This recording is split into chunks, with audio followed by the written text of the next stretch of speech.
बिस्मिल्लाहिर्रहमानिर्रहीम। अस्सलामु अलैकुम वरहमतुल्लाहि वबरकातुहू। रिज़्क़ में तंगी और मुसीबतों का नज़ूल। रिवायत है वहब बिन अलवर्द रहमतुल्लाह अलैह से कि फरमाया अल्लाह ताला ने कि जब किसी बंदा पर मैं रहम करना चाहता हूँ तो उसने जिस कदर गुनाह किए होते हैं उनके बदले में उसको बीमार करता हूँ, उसके घर पर मुसीबतें नाजिल करता हूँ और उसकी रोज़ी तंग करता हूँ ताकि उसके गुनाहों का कफ़ारा हो जाए।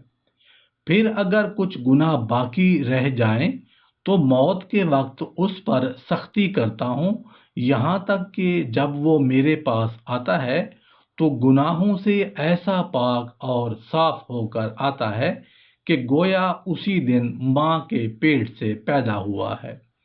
और जब किसी बंदा को मैं अजाब करना चाहता हूँ तो उसने जिस कदर नेकियां की होती हैं सब के बदले उसको तंदुरुस्त करता हूँ और उसकी रोज़ी ज़्यादा करता हूँ और उसके घर में अमन व अमान कायम करता हूँ।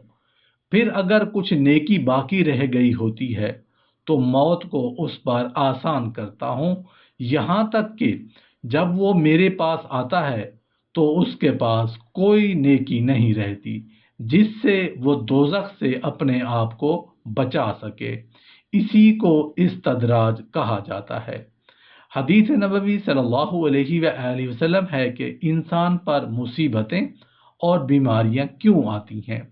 हज़रत सैयदना अबू सईद खुदरी रज़ी अल्लाह अन्हु बयान करते हैं कि रसूल करीम सल्लल्लाहु अलैहि वसल्लम ने इरशाद फरमाया कि हज़रत मूसा अलैहिस्सलाम ने कहा, ऐ मेरे रब, तू अपने मोमिन बंदे को दुनिया में गुर्बत ज़दा और तंग हाल बना देता है।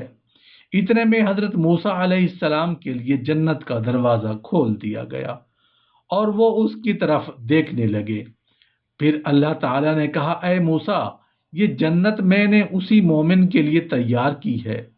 फिर हज़रत मूसा अलैहिस्सलाम ने कहा, ऐ मेरे रब, तेरी इज्जत की कसम, तेरे जलाल की कसम, अगर उस मोमिन के दोनों हाथों और पाँव कटे हुए हैं और फिर उसको उसके यौम विलादत से रोज़े क़यामत तक चेहरे के बल घसीटे जाता रहे लेकिन उसका अंजाम जन्नत हो तो वो यूं समझेगा कि उसने कभी कोई तंगी नहीं देखी। फिर मूसा अलैहिस्सलाम ने कहा, ऐ मेरे रब, तूने अपने काफिर बंदे के लिए दुनिया में बड़ी वुसअत पैदा की है।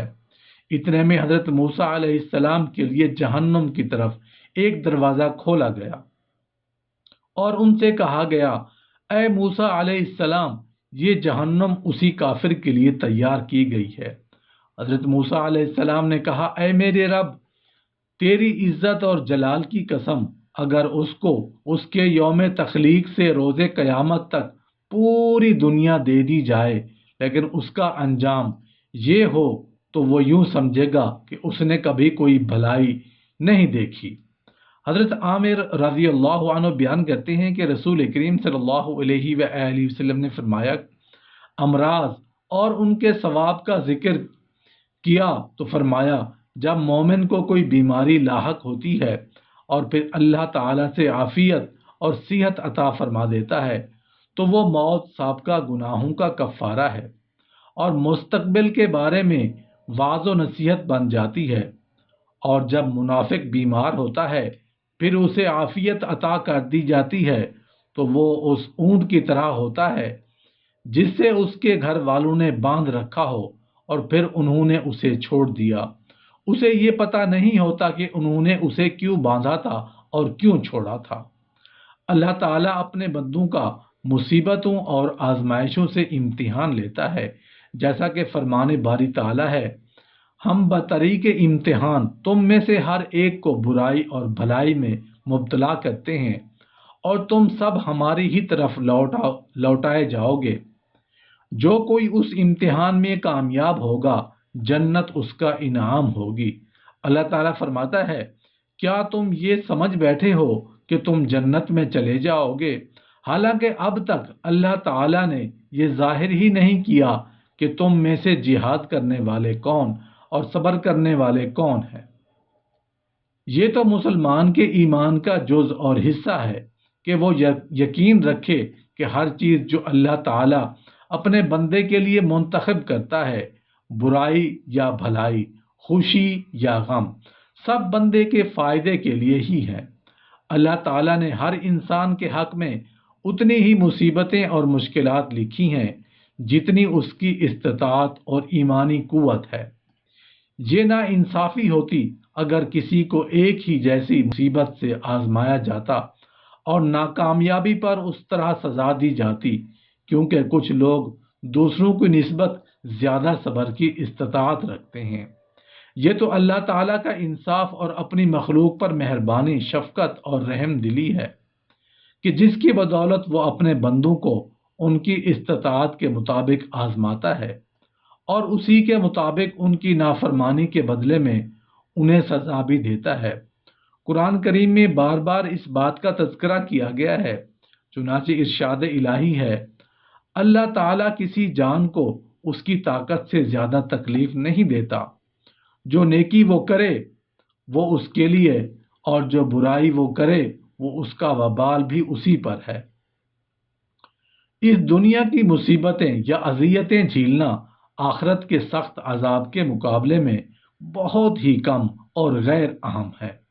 مزید برآں جب انسان مر جاتا ہے تو اس دنیا کی اذیتیں ختم ہو جاتی ہیں، مگر آخرت کی سزا دائمی ہے۔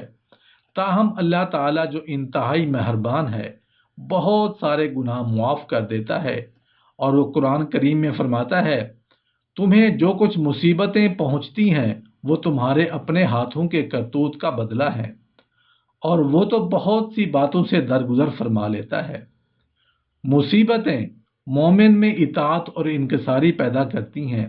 مثال کے طور پر جب مومن بیمار ہو جاتا ہے، وہ اپنی کمزوری اور اللہ کی طرف اپنی ضرورت کو محسوس کرتا ہے، اور وہ اس سے اپنی صحت کی دعا کرتا ہے، اور جب اللہ اسے صحت عطا کرتا ہے تو وہ اس کے لیے آسانی پیدا کرنے پر اللہ کا شکریہ ادا کرتا ہے، اور ساتھ ہی وہ زیادہ سے زیادہ اس کی عبادت گزاری کرنے لگتا ہے۔ اگر وہ ہمیشہ کے لیے صحت مند رہتا تو ہو سکتا تھا وہ مغرور ہو جاتا، اسی طرح اگر وہ ہمیشہ بیمار رہتا تو ہو سکتا تھا کہ اسے اللہ تعالیٰ کی عبادت کرنے کا موقع ہی نہ ملتا اور نہ ہی اس کا شکر گزار بنتا۔